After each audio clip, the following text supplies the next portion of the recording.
These are the 5 things nobody tells you about growing tomatoes in plastic bottles on your balcony, and why this dirt-cheap method is quietly outperforming expensive garden setups all over the world. Right now, 43% of Americans are growing some of their own food. That's the highest level in 17 years. Balcony gardening alone is up 40% in apartment buildings, and the hashtag one crop people are reaching for is tomatoes. But here's what makes this moment different. People aren't buying fancy raised beds or investing in elaborate greenhouse systems. They're grabbing used plastic bottles out of the recycling bin, filling them with potting mix, and pulling fresh cherry tomatoes off the vine in the middle of January on their balcony in their apartment. Today, I'm going to walk you through exactly how to do this, step by step, from choosing the right bottle and the right tomato variety, all the way through harvesting fruit 12 months a year. This works whether you've got a sprawling south-facing terrace or a tiny balcony that barely fits a chair. It works if you've never grown anything in your life. By the end of this, you'll know more about container tomato growing than most people who've been doing it for years. So let's start with why bottles actually work. When most people hear grow tomatoes in a bottle, they picture some sad little plant wilting in a cut-open soda container. That's not what we're talking about. We're talking about 3-liter to 5-liter plastic bottles, the kind you get water or juice in, used as purpose-built planters with real advantages over traditional pots. Plastic retains moisture better than clay or terracotta, and that matters enormously with tomatoes, because inconsistent watering is the single biggest cause of blossom end rot. Plastic is also lightweight, which means you can hang these bottles, mount them on a wall, arrange them vertically, and move them around as the sun shifts through the seasons. The soil inside a plastic container also warms up faster than soil in a ceramic pot or in the ground, and tomatoes love warm roots. They grow faster and set fruit earlier when their root zone stays cozy. There's also a sustainability angle that a lot of people overlook. Instead of throwing away large plastic bottles, you're giving them a second life as planters. You're reducing waste while producing food, and that costs you essentially nothing. Now let's talk about which tomatoes to actually plant, because this is where most beginners go wrong. Grab a random packet of tomato seeds from a garden center, and there's a good chance you'll end up with a variety that wants to grow 6 feet tall and spread 3 feet wide. That is not what you want in a bottle on your balcony.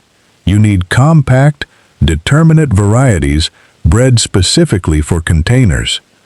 If you're working with very small bottles, 2 to 3 liters, look at Micro Tom. This variety grows just 6 inches tall, and it produces actual, edible, sweet little tomatoes. It's the smallest tomato variety in the world. Balcony Bonsai is another ultra-compact option, topping out at about 30 centimeters, roughly a foot. Red Robin is a determinate cherry tomato that's incredibly productive for its size, and Tiny Tim is a classic dwarf variety that's been a go-to for small space growers for decades.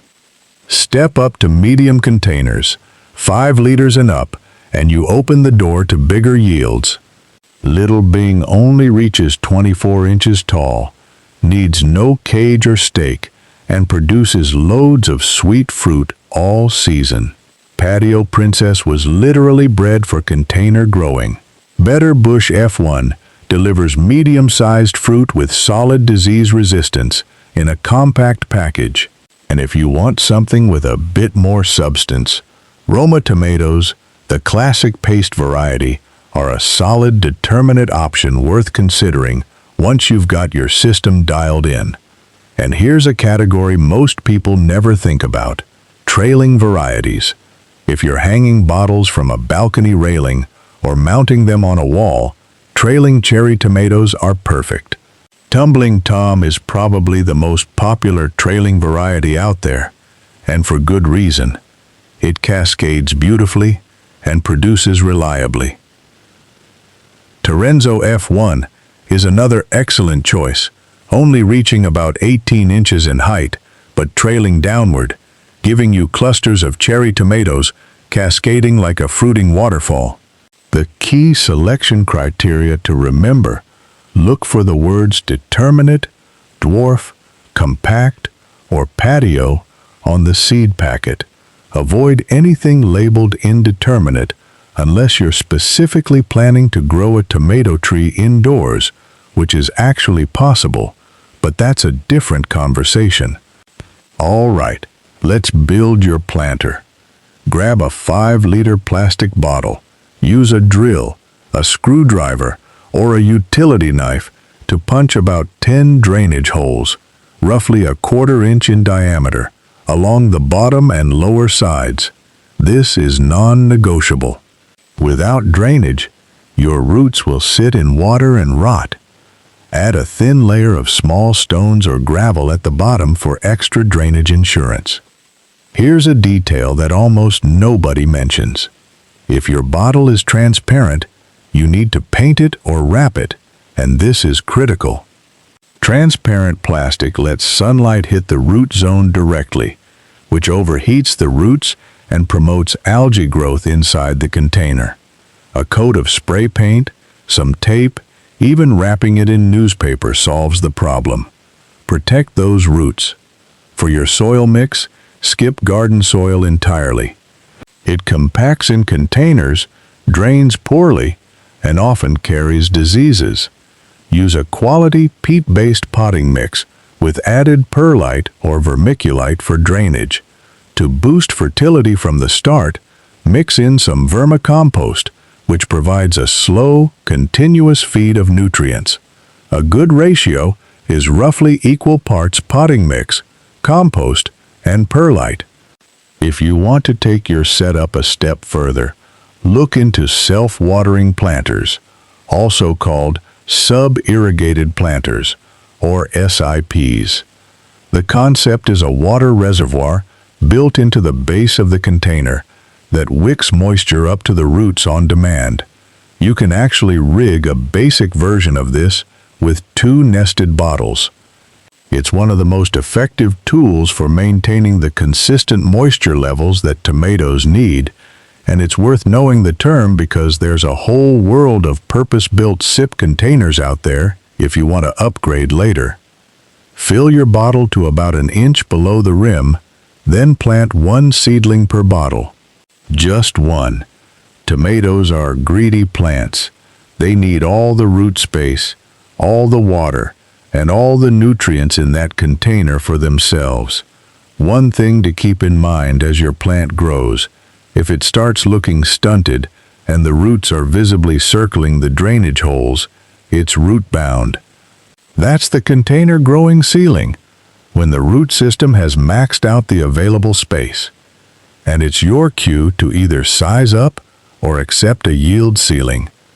Now here's where we talk about the thing that separates people who get a handful of tomatoes from people who harvest all year long: light. Outdoors, tomatoes need 6 to 8 hours of direct sunlight daily. A south-facing balcony can run 15 degrees Fahrenheit warmer than street level just a few feet away, which creates a genuinely beautiful microclimate for heat-loving tomatoes. But what about winter? What about north-facing balconies or growing year-round? That's where grow lights change the game completely. Mark Bolt, Vice President of Earthbox, puts it simply: people assume tomatoes are a summer-only crop. But with the right setup, you can grow them indoors year-round and get great results. Modern full-spectrum LEDs are the way to go. They run cool, use 40 to 60% less electricity than older fluorescent technology, and last over 50,000 hours, which is nearly 6 years of continuous operation. You need about 30 to 50 actual watts per plant, not advertised watts. actual watts drawn from the wall. For seedlings in weeks 1 through 3, keep your lights 2 to 4 inches above the plants and run them 14 to 16 hours per day. Once your plants hit the vegetative growth stage, maintain 14 to 18 hours of light daily. When flowers appear, shift to 12 to 14 hours per day, because that reduction in photoperiod, the technical term for daily light duration, signals the plant to focus energy on fruiting rather than growing more leaves. Manipulating photoperiod is exactly how commercial greenhouse growers control when their crops flower and fruit, and you can do the same thing on a small scale.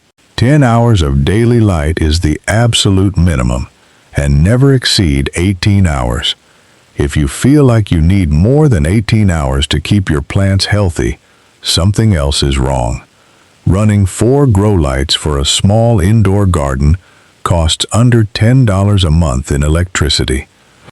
Compare that to buying organic tomatoes at $4 to $6 per pound, and those tomatoes have virtually no lycopene left by the time they reach the shelf, and a single productive plant pays for its lighting within weeks of harvest. Lycopene is the antioxidant compound that gives tomatoes their red color and accounts for a lot of the health benefits people associate with them. Vine-ripened tomatoes you grow yourself contain significantly higher lycopene levels than store-bought fruit picked green and gassed with ethylene. That's not a small thing. How are you growing tomatoes right now? Outdoors, indoors, or in containers? Which variety from this list would you try first? Let us know in the comments, and keep watching, because the pollination technique coming up can make a major difference in your harvest. Let's move on to the ongoing care that keeps your plants producing. Watering in containers works differently than watering in the ground. The soil volume is smaller, so it dries out faster. During hot summer months, you might need to water twice a day. In cooler months, every few days might be enough. The rule is simple. Stick your finger an inch into the soil, and if it's dry, water deeply until it runs out the drainage holes. If it's still moist, leave it alone. The phrase to remember is deep and infrequent. Soaking the entire root zone encourages roots to grow downward, which builds a stronger, more resilient plant. Fertilizing is where things get interesting, because there's a genuine debate in the gardening community about how often to feed container tomatoes. Some say every 7 to 10 days. Others say every 4 to 6 weeks. The University of Maryland Extension recommends light fertilization roughly every 2 weeks for long-season fruiting vegetables like tomatoes, and that's the sweet spot for beginners. During the first 2 to 3 weeks after germination, don't fertilize at all. Wait until you see true leaves. During vegetative growth, weeks 4 through 8, work a nitrogen-rich, slow-release fertilizer into the soil. Once flowers and fruit appear, switch to a liquid fertilizer applied every 7 to 10 days.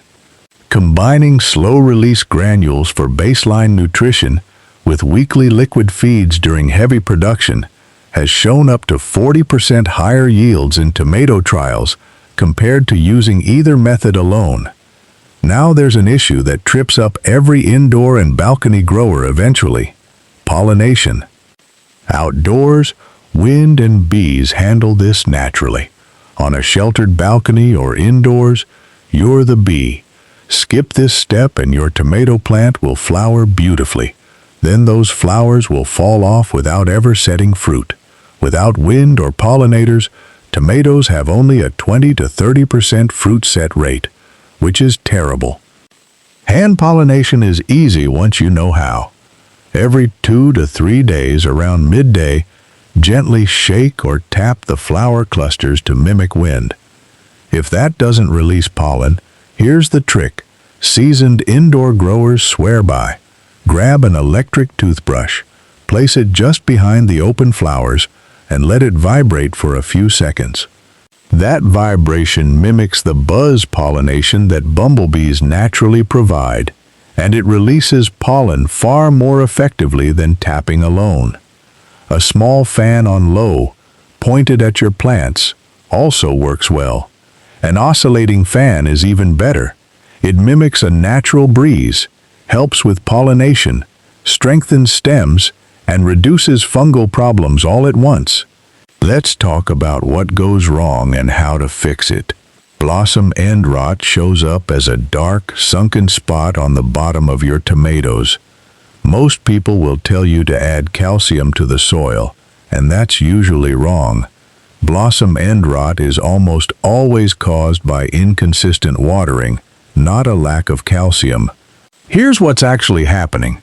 When the soil swings between too wet and too dry, the plant's transpiration system is disrupted. Transpiration is the process by which water and dissolved nutrients move up through the plant from root to fruit, and calcium can only travel via that water stream. When the flow is interrupted by drought stress and then overwatering, the plant can't transport calcium to the developing fruit, even when there's plenty available in the soil. Steady, consistent watering fixes the problem by keeping transpiration flowing smoothly. And whatever you do, don't add Epsom salts. The excess magnesium blocks calcium uptake and makes things worse. Fungal diseases are the most common threats to container tomatoes, caused by improper watering, excess humidity, overcrowding, and poor air circulation. Keep plants spaced out, ensure good airflow with a fan if needed, water at the base rather than overhead, and choose disease-resistant varieties from the start. Pests can show up even on a balcony. Aphids, whiteflies, and spider mites are the usual suspects, and neem oil, spinosad, or insecticidal soap handles most of them effectively. For caterpillars, an organic pesticide containing Bacillus thuringiensis, usually shortened to BT, targets them specifically without harming beneficial insects. Growing in bottles and containers also largely eliminates soil-borne diseases.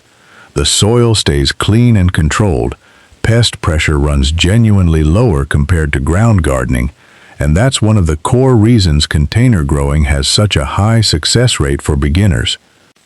Here's the complete timeline so you know what to expect. Week 0. Set up your containers and soil mix. Weeks 1 through 3. Start seeds or transplant seedlings. Weeks 4 through 8. Vegetative growth. Your plant is building its structure. From week 8 onward, flowering begins. You start hand pollinating and you switch to your fruiting fertilizer schedule. About 3 weeks after flowers appear, you'll see fruit forming. From the moment of planting, you're typically looking at 90 days to your first harvest, sometimes a bit less with early varieties. The variety riddle ripens in just 85 days. Little Bing can start producing in 60. Micro Tom is similarly fast. Once you've dialed in your setup, stagger your plantings so you always have plants at different stages. One flowering, another setting fruit, another ready to harvest. That's how you get tomatoes 12 months a year. Craig LaHoulier, author of Epic Tomatoes and co-leader of the Dwarf Tomato Project, the man sometimes called the Johnny Appleseed of tomatoes for having and sharing around 5,000 tomato seed varieties, puts it this way: when it's starting to get to frost, you can bring them in and keep them going indoors. That's the whole secret. There is no season when you can't grow tomatoes. There's only a season when you need to move them inside and give them some light. Container gardening now captures roughly a third of all urban residential gardening activity, and the broader garden products market sits at over $58 billion globally as of 2025. The smart garden technology is being adopted by 18% of households. The Royal Horticultural Society releases new container-bred varieties every year. The Pennsylvania Horticultural Society now lists horticulture as therapy among its top trends, recognizing what gardeners have always known. Growing your own food does something for your mind that buying it never will. You don't need a farm. You don't need a yard. You don't even need a big balcony. You need a plastic bottle, some potting mix, a tomato seed, and the willingness to water it every day. Start with one bottle, just one. Put it where the sun hits your balcony. Plant a micro tom or a tiny Tim and watch it grow. Taste that first tomato you grew yourself, warm from the sun, right there where you live.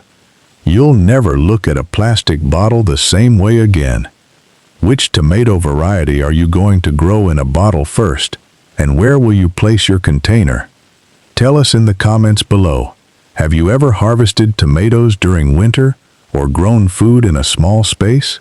If you found these tips helpful, please like this video, subscribe to Plant Care Secrets TV, and become a member of the channel for more practical plant care secrets, container gardening tips, and year-round growing guides.